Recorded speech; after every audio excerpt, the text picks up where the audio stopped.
दोस्तों, कई सारे मित्रों ने हमें मैसेज या फ़ोन के थ्रू, व्हाट्सएप के थ्रू ये कहा कि सर आप अपना मार्कशीट शेयर करें। तो दोस्तों, मैंने ये मार्कशीट अपना शेयर किया है।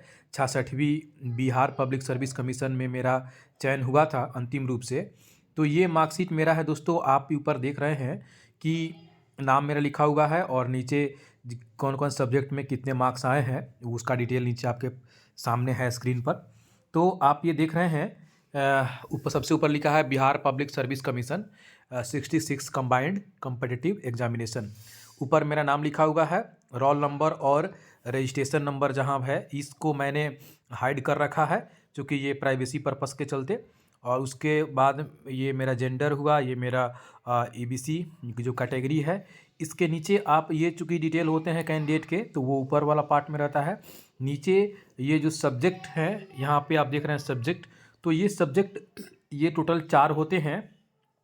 इसमें जनरल हिंदी आता है एक नंबर पे, फिर जनरल जीएस 1, फिर जीएस 2 और फिर हिस्ट्री, और उसके बाद इंटरव्यू का मार्क्स। तो आप ये देख रहे हैं ये पांचों जो सब्जेक्ट हैं इसमें मुझे कितना कितना मार्क्स मिला है।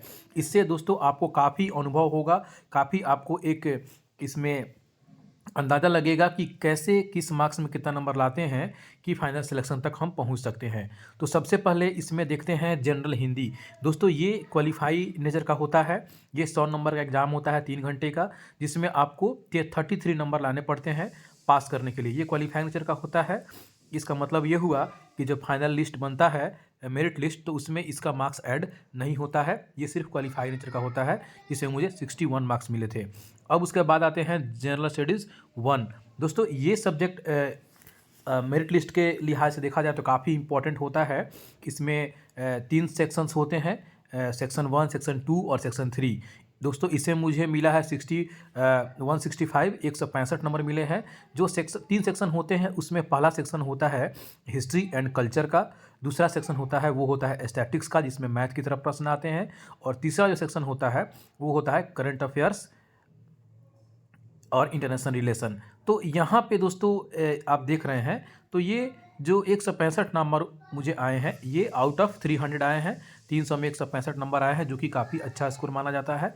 उसके बाद GS 2 जनरल स्टडीज़ 2, यहाँ पे दोस्तों मुझे मिले हैं 149 मार्क्स, जो काफ़ी ही एक अच्छा स्कोर माना जाता है GS 2 के लिहाज से, क्योंकि एवरेज इसमें 120 से 25 मार्क्स ही लोगों का आ पाता है। उस लिहाज से ये सब्जेक्ट मेरा काफ़ी बढ़िया गया था। इसमें भी 3 सेक्शन होते हैं। सेक्शन 1 में आता है हमारा पॉलिटिकल साइंस, सेक्शन 2 में आता है इकोनॉमिक्स, ज्योग्राफी, और सेक्शन 3 में आता है साइंस एंड टेक्नोलॉजी। तो ये 300 नंबर का होता है GS 2। इसमें मुझे 149 नंबर आए हैं, ये भी एक अच्छा स्कोर है। तीसरा जो सब्जेक्ट था वो होता है ऑप्शनल सब्जेक्ट का। इसमें मेरा हिस्ट्री सब्जेक्ट जो है वो मेरा ऑप्शनल रहा है। तो इसमें मुझे मिले हैं 142 नंबर, जो अभी आप देख रहे हैं। ये भी 300 में होते हैं, ये भी एक एवरेज नंबर है। तो 142 नंबर मुझे मिला है हिस्ट्री से। तो आप देख रहे हैं कि ये तीनों का टोटल करने पर, चूँकि ये 61 नंबर जो होता है वो क्वालिफाई होता है, तो रेस्ट जो 3 सब्जेक्ट बच गए, ये 3 अलग अलग दिन होते हैं, तो इन तीनों को ऐड करने पर मेरा नंबर आता है 456, और मैं सेलेक्ट हो गया मेंस एग्जामिनेशन इंटरव्यू के लिए। तो इंटरव्यू का बाद उसके बाद मेरा कॉल लेटर आता है इंटरव्यू के लिए। मैं गया, इंटरव्यू दिया, और इंटरव्यू में मुझे मार्क्स मिले 68। तो ये भी एक अच्छा एक स्कोर है, एक एवरेज से ऊपर स्कोर है। तो ये मुझे कुल मिलाकर नंबर मिले 524, और इस तरह से मेरा फाइनल सिलेक्शन फिक्स हो गया।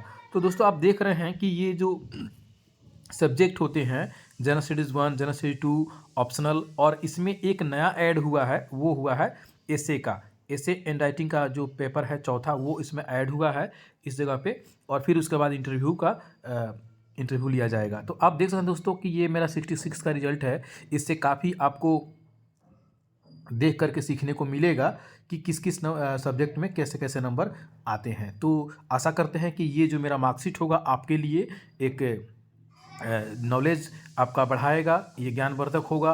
एक तरह से ये मार्कशीट देखना आपके लिए काफ़ी फ्रूटफुल होगा कि इससे आपको काफ़ी अंदाज़ा लगेगा कि कैसे हमें इस परीक्षा में कौन-कौन सब्जेक्ट होते हैं और कितने मार्क्स लाना पड़ता है। दोस्तों हम एक बात लास्ट में कहना चाहेंगे, दोस्तों आप पूरे जज़्बा के साथ इस एग्ज़ाम को दीजिए। ऐसा ज़रूरी नहीं है कि इस एग्ज़ाम को देने पर आपके अंदर ये स्वाभाविक सी बात है कि आपके अंदर निराशा के भाव आएगी। लेकिन दोस्तों जो कैंडिडेट अच्छे से एग्ज़ाम देते हैं, अच्छे से प्रिपेयर करके देते हैं, जिनका लाइफ में एक ही ये मिशन होता है कि मुझे बीपीएससी एग्ज़ाम को ही क्लियर करके ऑफिसर बनना है बिहार में, तो डेफ़िनेटली वे बन जाते हैं।